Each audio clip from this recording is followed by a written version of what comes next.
If you come across one of these in the wild, you can be forgiven for wondering what on earth it is you've got in the door.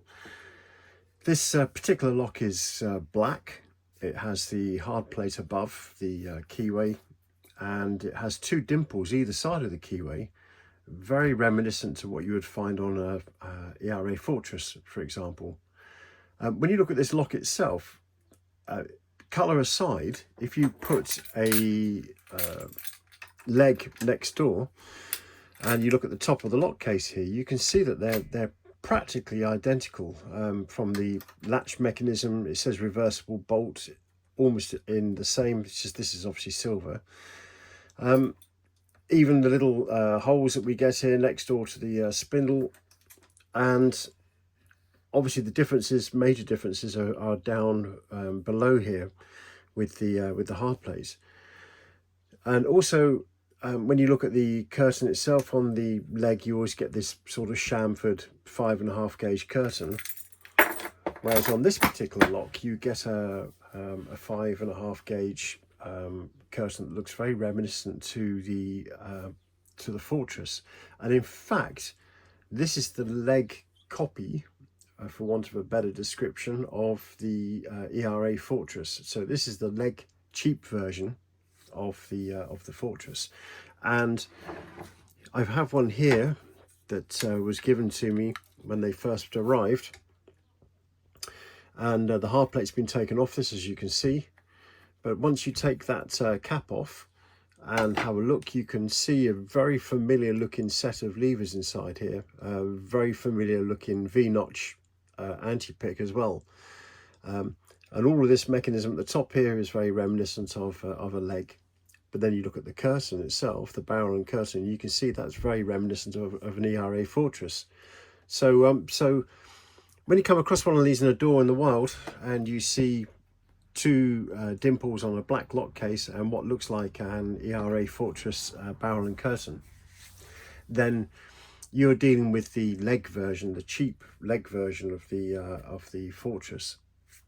Now, I've just curtain picked this, and the reason I'm not going to do this on camera is because that's not what this video is about, but it has been curtain picked. It wasn't easy, because if I reset the lock here, what you'll see is the first thing is all of these levers are sitting actually on the barrel itself. So to get underneath and to be able to lift all of those, you are pretty much in corkscrew territory and pulling this pick in and out.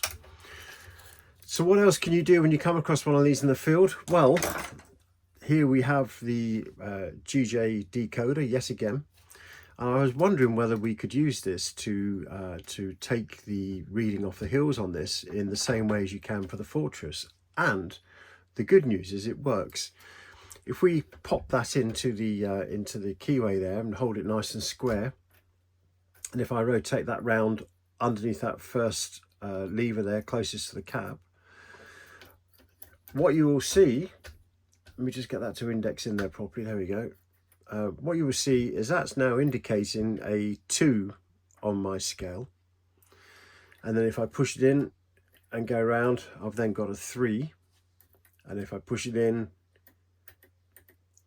I've then got a 5, in again, I've got a 7, and it's an ABA pattern lock, so of course the next lever is going to be another 5, as you can see. So we've got 2, 3, 5, 7, 5. So I created a makeup key, which is here, and exactly with that bit in. So we've got 2, 3, 5, 7, 5 on the makeup key there, and when I popped it in, lo and behold, the lock opened, just a little bit sticky as you saw, but with a little bit of a wiggle in there, you can see that we can get this lock open. Now, when I've taken the levers out and compared them to the Fortress levers, you will notice that they are ever so slightly lower in the height on the heels, which is why the readings are maybe about half a reading to 1 reading out. But because the tolerances in these locks are so sloppy, that's why we can get away with the actual key made up to the code that we're getting from the decoder. So these locks with this double dimple in black with a 5.5 gauge keyway with the hard plate above, treat it like a Fortress. Use the pin and cam, or use the decoder, or if you're feeling brave, go for the curtain pick, and you may find that you're going to get the lock open in exactly the same way as you do a Fortress, once you've managed to start lifting all the levers away from the barrel itself where they sit down.